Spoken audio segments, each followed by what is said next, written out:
مولاي صل وسلم دائما أبدا على حبيبك خير الخلق كلهم. الحمد لله رب العالمين والعاقبة للمتقين والصلاة والسلام على سيد المرسلين أما بعد. قال الله تبارك وتعالى في كلامه المجيد: أعوذ بالله من الشيطان الرجيم. بسم الله الرحمن الرحيم. اذهب إلى فرعون إنه طغى فقولا له قولا لينا لعله يتذكر أو يخشى قال ربنا إننا نخاف أن يفرط علينا أو أن يطغى قال لا تخافا إنني معكما أسمع وأرى. صدق اللہ العظیم.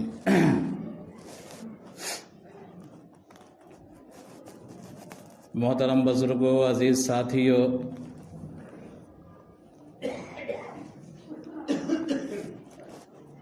دو تین ہفتہ قبل بھی آپ حضرات کے سامنے ملکی حالات کے تعلق سے اور جو سیاہ قانون ہے اس کے تعلق سے بات آئی تھی. پورے ملک میں اس کے خلاف جو مظاہرہ ہو رہا ہے، میں نے بتایا تھا کہ آزاد ہندوستان کی سب سے بڑی تحریک ہے. اس سے پہلے اتنی بڑی تحریک آزاد ہندوستان میں نہیں دیکھی گئی، اور اللہ کا فضل ہے کہ حکومت کی لاکھ کوشش اور گودی میڈیا کی لاکھ کوشش کے باوجود یہ تحریک ہندو بنام مسلم نہیں ہوئی، بلکہ اب تک صحیح نہج پر اور صحیح انداز سے چلائی جا رہی ہے، بلا تفریق مذہب و ملت. گرچہ ان کی تعداد کم ہی ہو لیکن سب اس میں شریک ہیں. آزاد ہندوستان میں سے پہلے جب غلامی کا دور تھا تو تحریک خلافت چلی تھی. اس میں ہندو مسلم اتحاد کا عملی مظاہرہ ہوا تھا. جہاں تک میں نے پڑھا ہے اور سمجھا ہے، اس تحریک کے اندر بھی چونکہ خلافت کی تحریک تھی، خلافت بچانے کی تحریک تھی، تو مسلمانوں کی تعداد بہت زیادہ تھی، لیکن غیر مسلم بھی اس میں شریک تھے. ان کے بڑے بڑے لیڈران گاندھی جی بھی اس میں شریک ہوئے، اور وہیں سے گاندھی جی کا بھی عروج ہوا. اسی خلافت کی دین ہے کہ گاندھی جی آگے چل کر کے مہاتما بنے. تو ابھی جو تحریکیں چل رہی ہیں، گرچہ ہماری تعداد زیادہ ہے، ہمارے برادران وطن کی تعداد کم ہے، لیکن خدا کا شکر ہے کہ وہ ہمارے شریک ہیں اور وہ اس تحریک کو آگے بڑھا رہے ہیں. موقع کو گنوانے اور ضائع کرنے کی ضرورت نہیں ہے، بلکہ ضرورت ہے کہ اس تحریک کو اور تیز کیا جائے. آپ حضرات میں بہت سارے لوگوں نے رات کی خبریں دیکھی ہوں گی کہ شاہین باغ جو دلی کا علاقہ ہے، وہاں عورتیں، ہماری ماں اور بہنیں 20-25 دن سے لگاتار ڈٹی ہوئی ہیں، مظاہرہ کر رہی ہیں. انہوں نے یہ نہیں دیکھا کہ ہم کو جنتر منتر پر جانا چاہیے یا ہم کو لال قلعہ کے فصیل پر جانا چاہیے، اس کے میدان میں جانا چاہیے، بلکہ اپنے گھر سے نکلیں اور جو روڈ ہے اس کے کنارے پر انہوں نے دھرنا دینا شروع کیا، مظاہرہ کرنا شروع کیا. اللہ کا کرم ہے کہ ان کی آواز سنی جا رہی ہے. رات آدھے گھنٹے کی پوری خبر انہی کو لے کر کے تھی. جن لوگوں نے اس کو دیکھا ہوگا اور سنا ہوگا، اگر وہ درد دل رکھتے ہوں گے، اپنی ماں بہنوں کے آنسوؤں سے ان کو لگاؤ ہوگا اور پیار ہوگا، تو ضرور ان کے دل کے اندر بھی کچھ درد اٹھا ہوگا اور وہ ٹیس لگی ہوگی. وہ حاجی کالونی کی شریف زادیاں ہیں، وہ بٹلہ ہاؤس کی کروڑ پتی کی بیٹیاں ہیں، کیا پڑی ہے ان کو؟ ان کے سارے کاغذات وغیرہ درست ہیں، زمیندار گھرانے کے لوگ وہاں آباد ہیں اچھی تعلیم حاصل کرنے کے لیے، لیکن پھر بھی وہ قربانیاں دے رہی ہیں اور پکار رہی ہیں، آواز دے رہی ہیں کہ ہماری تحریک میں شامل ہو جائیے، ہماری تحریک کو، ہماری آواز کو آگے بڑھائیے۔ میرے محترم، جب مظلوم مدد کے لیے پکارے اور پھر اس مدد کو پر لبیک نہ کہا جائے، اس پکار پر لبیک نہ کہا جائے، تو اللہ تبارک و تعالیٰ اس قوم کو چاروں طرف سے عذاب میں گھیر لیتے ہیں۔ مسند احمد حدیث کی کتاب ہے، اس کے دوسرے صفحے پر پہلی حدیث ہے، حضرت ابوبکر صدیق رضی اللہ تعالی عنہ جب امیر المومنین بنے اور خلیفہ بنے تو انہوں نے پہلی روایت جو جناب نبی کریم صلی اللہ علیہ وسلم سے بیان کی وہ روایت یہی تھی کہ جب کسی قوم کو ظلم کے خلاف پکارا جائے، ظالموں کے خلاف مدد کے لیے آواز دی جائے، تو اس موقع پر اگر وہ قوم ہچکچاتی ہے اور اس آواز پر لبیک نہیں کہتی ہے تو اللہ تبارک و تعالیٰ کا عذاب اس قوم کو گھیر لیتا ہے۔ قرآن کریم کے اندر موسیٰ علیہ السلام کا واقعہ موجود ہے، میں نے آیت پڑھی ہے، میں اس پر آؤں گا کہ موسیٰ علیہ السلام فرعون کے یہاں پلے، فرعون کے یہاں بڑھے، جب جوانی کو پہنچ چکے تو ایک مرتبہ محل سے باہر نکلے، دیکھا کہ دو آدمیوں کے درمیان نزاع ہو رہا ہے، جھگڑا ہو رہا ہے، ایک مصری ہے، قبطی ہے، فرعون کے لاؤ لشکر کا ہے، اس کے قبیلے خاندان کا ہے، اور دوسرا بنی اسرائیل کا ہے۔ فرعون کے خاندان والا شخص بنی اسرائیل کو مارے جا رہا ہے۔ بنی اسرائیل والے نے آواز دیا موسیٰ علیہ السلام کو، موسیٰ علیہ السلام نزدیک پہنچے، اس آواز کو سنا اور لبیک کہا، وقت کے پیغمبر ہونے والے ہیں، اور فوراً اس کی مدد کو پہنچے اور اس قبطی کو، اس مصری کو ایک تھپڑ مارا، جس کی وجہ سے موقع پر ہی اس کا انتقال ہو گیا۔ قرآن نے نقل کیا ہے اس کا واقعہ۔ تو جناب نبی کریم صلی اللہ علیہ وسلم کی حدیث کہ جب مظلوم ظالم کے خلاف مدد کے لیے پکارے اور لوگ اس پر لبیک نہ کہیں تو اللہ تبارک و تعالیٰ کا عذاب اس قوم پر آ جاتا ہے، اور وہ عذاب محیط ہوتا ہے، چاروں طرف سے عذاب میں وہ قوم گھر جاتی ہے۔ میرے محترم، جو حالات ہیں، اگر حکومت کامیاب ہو گئی اور اس نے اپنے ایجنڈے کو نافذ کر دیا ملک میں، تو پھر کیا حال ہوگا اس کا صرف تصور کیا جا سکتا ہے۔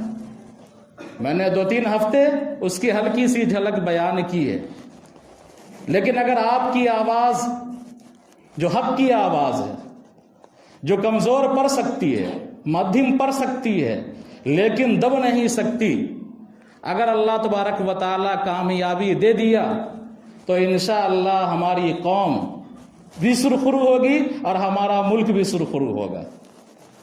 لیکن خدا نہ خواستہ اگر حالات پلٹ گئے تو اگلی نسلیں ہم تمام لوگوں کو کبھی معاف نہیں کر پائیں گی۔ یہ کیا طریقہ ہے؟ میں نوجوانوں کی طرف اشارہ کر رہا ہوں کہ تمہاری ماں دھرنے پر بیٹھی ہوئی ہے، تمہاری بہنیں دھرنے پر بیٹھی ہوئی ہیں، اپنے وجود کی لڑائی لڑ رہی ہیں، تمہارے وجود کی فکر کر رہی ہیں، اور تم پرتی پر ٹورنامنٹ کا آغاز کروا رہے ہو۔ شرم کی بات ہے، ذرا شرم کرو۔ دلی، بمبئی، کلکتہ سے اسی لیے آتے ہو اس گاؤں کے اندر کہ گاؤں کے تمام نسلوں کو برباد کر دو، تمام پڑھنے والے بچوں کو کھیل کود میں لگا دو۔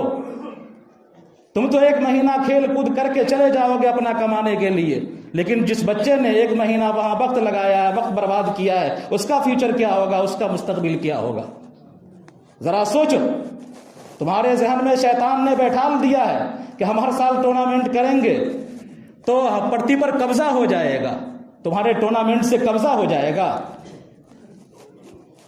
تمہارے کاغذات سے بابری مسجد تو ملی نہیں، اور تمہارے ٹورنامنٹ 1-2 کر لینے سے تم پرتی پر تمہارا قبضہ ہو جائے گا۔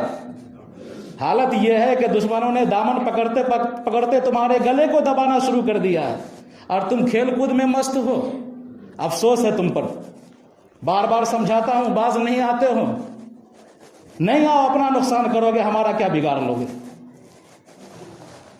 خیر، میں نے موسیٰ علیہ السلام کے تعلق سے آیتیں پڑھی ہیں.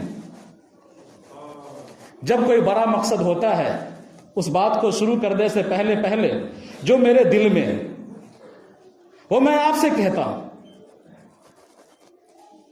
اور اس کو یوں سمجھیے کہ یہ میرے درد دل ہے جو میں آپ سے شیئر کر رہا ہوں. کہ کوئی بڑا مقصد جب ہوتا ہے سامنے تو اس کے لیے چھوٹے چھوٹے مقاصد کی قربانی دے دی جاتی ہے بڑا ٹارگٹ حاصل کرنے کے لیے. جب ہم کو اپنے وجود کے بچانے کی فکر ہونی ہے اور ہمارے وجود پر خطرہ ہے، ہماری زمین و جائیداد پر خطرہ ہے، ہماری پراپرٹی پر خطرہ ہے، ہماری نسلوں پر خطرہ ہے، تو کیا ہم کو اور آپ کو اپنے چھوٹے چھوٹے اختلافات کو ختم نہیں کرنا چاہیے؟ ایک بڑے مقصد کے لیے ہم کو جمع نہیں ہونا چاہیے؟ ایک بڑے مقصد کے لیے ہم کو آواز نہیں اٹھانی چاہیے؟ آواز بلند نہیں کرنی چاہیے؟ یقیناً کرنا چاہیے. کس گاؤں میں جھگڑا نہیں ہوتا؟ کس گاؤں میں اختلاف نہیں ہوتا؟ کس خاندان میں جھگڑا نہیں ہوتا؟ کیا جھگڑا کو یوں ہی رہنے دیا جاتا ہے؟ بلکہ جیسے ہی تنازع ہوتا ہے خاندان کے اندر، ایک فرد جاتا ہے، ایک آدمی کو بلا کر کے لاتا ہے، دوسرا جاتا ہے، دوسرے کو بلا کر کے لاتا ہے اور کہتا ہے کہ ہمارا پنچیتی کر دیجئے، ہمارا فیصلہ کر دیجئے. کرتا ہے، ہر کوئی کرتا ہے. ہر گھر کے اندر تنازع ہوتا ہے، باہر کے دو آدمیوں کو، گاؤں سماج کے دو آدمیوں کو بلا کر کے اس کو حل کرتا ہے. حضرت امیر معاویہ رضی اللہ تعالی عنہ اور حضرت خلیفہ امیر المومنین حضرت علی رضی اللہ تعالی عنہ، نہ ہم حضرت امیر معاویہ سے بڑے سیاستداں ہو سکتے ہیں اور نہ حضرت علی سے زیادہ عقل مند ہو سکتے ہیں، لیکن دونوں کے درمیان جنگ ہوئی. جنگ صفین بہت مشہور جنگ ہے. دونوں کے درمیان جنگ ہوئی لیکن جنگ نتیجہ نہیں نکال پائی. جنگ سے نتیجہ نہیں نکلا بلکہ دونوں نے ایک حکم کو چنا. امیر معاویہ رضی اللہ تعالی عنہ کے طرف سے حضرت عمرو بن عاص چنے گئے، حضرت علی کے طرف سے ابو موسیٰ اشعری رضی اللہ تعالی عنہ چنے گئے، اور دونوں کے درمیان کئی راؤنڈ کی میٹنگ ہوئی. دونوں پکشوں کی میٹنگ ہوئی، دونوں کئی راؤنڈ کی، اور اس کے بعد دونوں نتیجے پر پہنچے. تو اگر ہمارا اجتماعی اختلاف ہوتا ہے، ٹولے محلے کا اختلاف ہوتا ہے، ہماری آبادی کے بڑے طبقے کا اختلاف ہوتا ہے، تو اس اختلاف کو حل کرنے کی کوشش کرنا چاہیے. فریق سے بات نہیں کرتا ہے، فریق سے جھگڑا حل نہیں کرتا ہے، تنازع حل نہیں کرتا ہے، بلکہ طریقہ یہی ہے جو صحابہ کی زندگی میں ہم کو ملا ہے کہ ہم علی رضی اللہ تعالی عنہ سے زیادہ عقل مند نہیں اور امیر معاویہ رضی اللہ تعالی عنہ سے زیادہ سیاستدان نہیں، لیکن ان دونوں نے اپنا معاملہ دوسرے کے سپرد کر دیا اور ان دونوں نے حل کرنے کی کوشش کی. کتنا بڑا اختلاف ہو، وہ تمام اختلافات حل ہو جاتے ہیں، مل بیٹھ کر کے حل کرنے سے حل ہو جاتا ہے.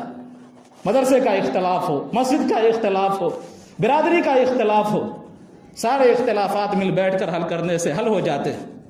ایک گروپ والے 3 آدمی کو منتخب کر لیں، دوسرے گروپ والے 3 آدمی کو منتخب کر لیں، اور ان دونوں کے درمیان بات چیت ہو، دونوں نمائندوں کے درمیان. ایک بار نہیں ہوگا، 2 بار ہوگا، 3 بار ہوگا، لیکن اگر اصلاح کا ارادہ ہوگا تو اللہ تبارک و تعالیٰ خیر ڈالے گا اور نتیجہ اچھا نکلے گا. اختلافات دور ہوں گے. جنگ کسی مسئلے کا حل نہیں. اب آئیے جو میں نے آیت پڑھی ہے، جناب نبی کریم قرآن کی آیت ہے کہ اللہ تبارک و تعالیٰ نے موسیٰ علیہ السلام کا تذکرہ کیا ہے. ہمارا ایمان ہے کہ قرآن زندہ و جاوید کتاب ہے. قرآن قیامت تک رہنمائی کرنے والی کتاب ہے. قرآن کے رہتے ہوئے، احادیث کے رہتے ہوئے ہم کو کسی دوسری کتابوں کی ضرورت نہیں ہے ان کے رہنمائی کی. دوسرے قوم کے کسی بھی خیالات کی ہم کو ضرورت نہیں ہے. قرآن موجود ہے، احادیث موجود ہے، تو قرآن قیامت تک کی رہنمائی کے لیے، احادیث قیامت تک کی رہنمائی کے لیے. موسیٰ علیہ السلام کو جب اللہ تبارک و تعالیٰ نے پیغمبر بنایا تو بنی اسرائیل کتنے کمزور تھے، دبے کچلے تھے. میں نے اسی مسجد میں یہیں پر سے کہا تھا کہ دنیا کی سب سے بدترین غلامی کا دور بنی اسرائیل نے جھیلا ہے. غلامی کا جو لفظ ہے اس سے پہلے انسانی تاریخ میں کہیں نظر نہیں آتا ہے، لیکن دنیا کی بدترین غلامی بنی اسرائیل نے جھیلا ہے کہ ان کے مردوں کو قتل کر دیا جاتا تھا، ان کی لڑکیوں کو باندی بنا لیا جاتا تھا، غلام بنا لیا جاتا تھا ان کی لڑکیوں کو. یہ حال تھا ان کا. اللہ تبارک و تعالیٰ نے موسیٰ علیہ السلام کو ان کے درمیان نبی بنایا. تو نبی کا کام میں نے پہلے بھی کہا تھا کہ نبی کا کام جہاں اللہ صراط مستقیم کی دعوت دینا ہے، اللہ کے بندوں کو اللہ کی طرف بلانا ہے، وہیں نبی کا ایک بڑا مشن یہ ہے کہ مظلوموں کے ساتھ کھڑے ہو جانا ہے، ظالموں کا ہاتھ پکڑنے کی کوشش کرنا ہے. دنیا کا بڑا ظالم ہے فرعون، بڑی طاقت ہے اس کے پاس، خزانے اس کے پاس ہیں، لاؤ لشکر اس کے پاس ہے. بنی اسرائیل کی جتنی آبادی ہے اتنی فوج فرعون کے پاس موجود ہے. وقت کا سب سے بڑا ظالم ہے. اللہ تبارک و تعالیٰ نے موسیٰ علیہ السلام کو نبی بنایا. تو نبی بنانے کے بعد جو خطاب کیا ان سے موسیٰ علیہ السلام سے کہا اذهب الى فرعون انه طغى فقولا له قولا لينا لعله يتذكر او يخشى قال ربنا اننا نخاف ان يفرط علينا او ان يطغى قال لا تخافا انني معكما اسمع وارى فاتياه فقولا انا رسول ربك فارسل معنا بني اسرائيل ولا تعذبهم قد جئناك بآية من ربك والسلام على من اتبع الهدى. یہ پورا واقعہ اللہ تبارک و تعالیٰ نے نقل کیا ہے. کس دن کے لیے نقل کیا ہے؟ ہماری اور آپ کی رہنمائی کے لیے نقل کیا ہے، قیامت تک آنے والے انسانوں کی رہنمائی کے لیے نقل کیا ہے. کہ کہاں موسیٰ علیہ السلام اکیلے، جن کا نہ گھر ہے نہ در ہے، جو اپنی سرزمین میں نہیں ہے، اپنے خاندان میں نہیں ہے، اپنے علاقے میں نہیں ہے، فرعون کے یہاں پالے گئے ہیں، فرعون کے یہاں جوان ہوئے ہیں.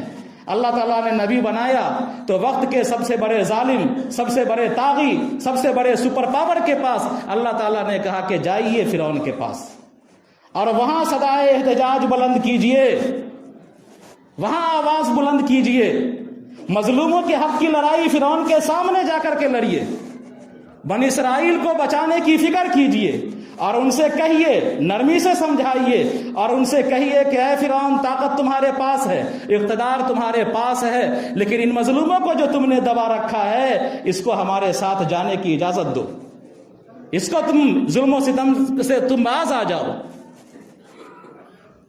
ان پر ظلم کرنے سے تم رک جاؤ اور ہمارے ساتھ ان کو روانہ کرو. مختلف انداز کی باتیں ہوئی. موسیٰ علیہ السلام گئے فرعون کے پاس اور فرعون کو فہمائش کیا، سمجھایا، دین کی دعوت دی، بنی اسرائیل کے تعلق سے بات کیا اور اللہ تعالیٰ نے جو پیغام دیا تھا ان سے کہا کہ یہ بنی اسرائیل ہیں، مجبور ہیں، کئی سال سے تمہاری ماتحتی میں ہے، تمہاری غلامی میں ہے، بدترین غلامی یہ جھیل رہے ہیں، اب ان کی غلامی کا خاتمہ ہو جانا چاہیے، ان کے غلامی کا دور ختم ہو جانا چاہیے، ان کو ہمارے ساتھ روانہ کرو. فرعون مانا نہیں، آمادہ نہیں ہوا بنی اسرائیل کو چھوڑنے پر، بلکہ فرعون نے یہ ترکیب نکالی کہ موسیٰ کو پھنسایا جائے،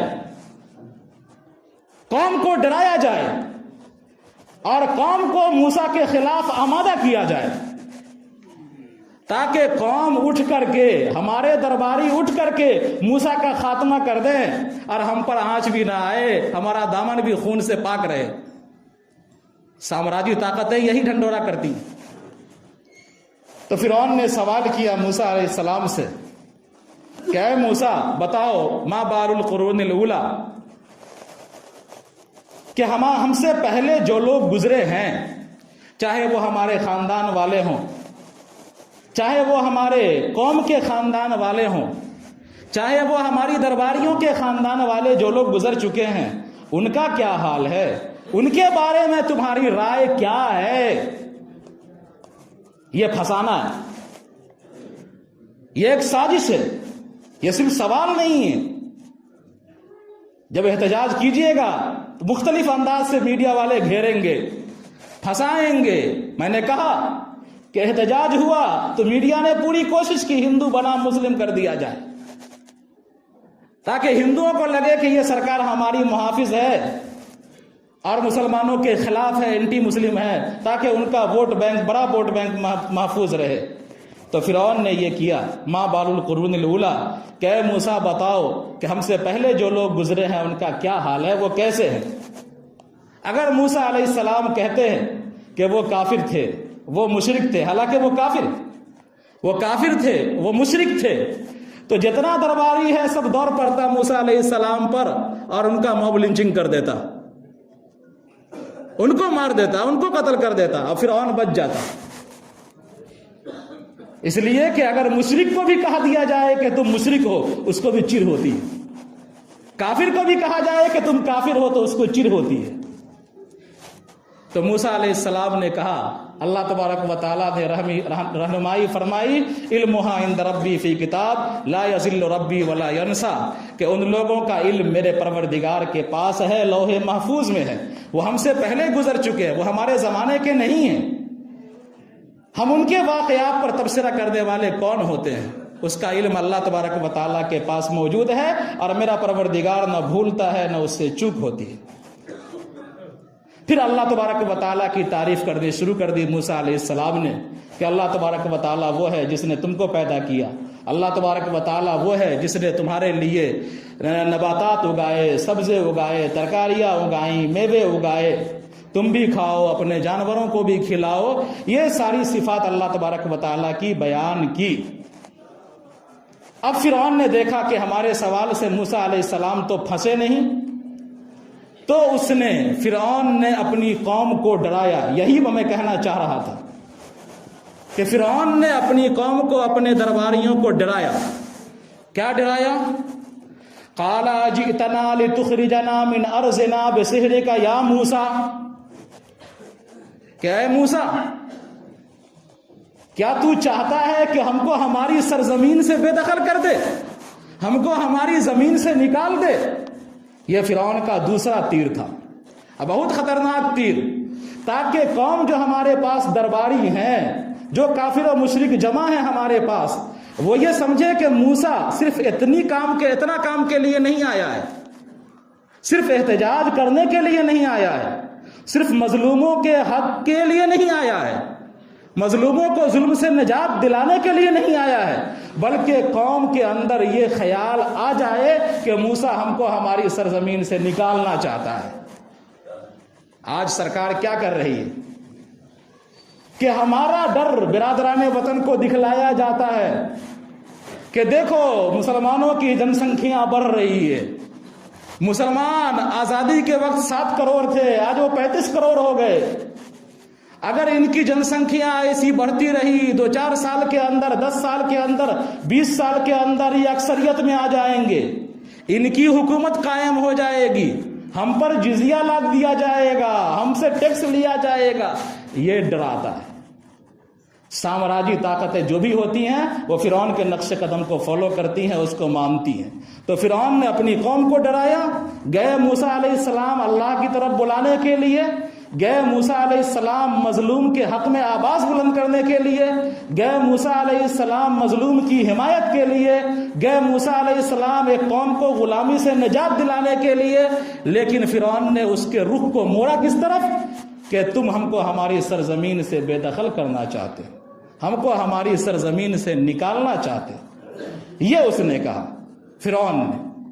تو وقت کا سامراج مختلف حربے اختیار کرتا ہے، مختلف مکر اختیار کرتا ہے، مختلف تدبیریں اختیار کرتا ہے، مختلف انداز سے اپنے خلاف اٹھنے والی آوازوں کو دبانا چاہتا ہے۔ اس کے لیے کبھی طاقت کا سہارا لیا جاتا ہے، کبھی مکر اور سازش کا سہارا لیا جاتا ہے۔ جامعہ سے آواز اٹھی، کتنی خطرناک سازش وہاں پر رچی گئی کہ RSS کے گنڈے پولیس کے بھیس میں اور پولیس کی محافظت میں آگے اور انہوں نے لائبریری میں گھس کر کے اور جگہ جگہ گھس کر کے ظلم و ستم کیا، گاڑیوں کے اندر آگ لگائی۔ مظفر نگر کے اندر حکومت نے یہی کام کیا کہ اپنے پالے ہوئے گنڈوں کو آگے کیا، پولیس پیچھے تھی۔ JNU کے اندر کیا ہوا؟ یہی ہو رہا ہے کہ اندر گنڈے بدماشی کر رہے ہیں، سرکار کی شاہ پر پالے ہوئے گنڈے بدماشی کر رہے ہیں، بچے بچیوں کو مار رہے ہیں، باہر پولیس ان کی حفاظت میں ہے اور اس پولیس کی حفاظت میں سینکڑوں کی بھیڑ ہے، تاکہ پولیس بھی محفوظ رہے، اندر کے گنڈے بھی محفوظ رہیں۔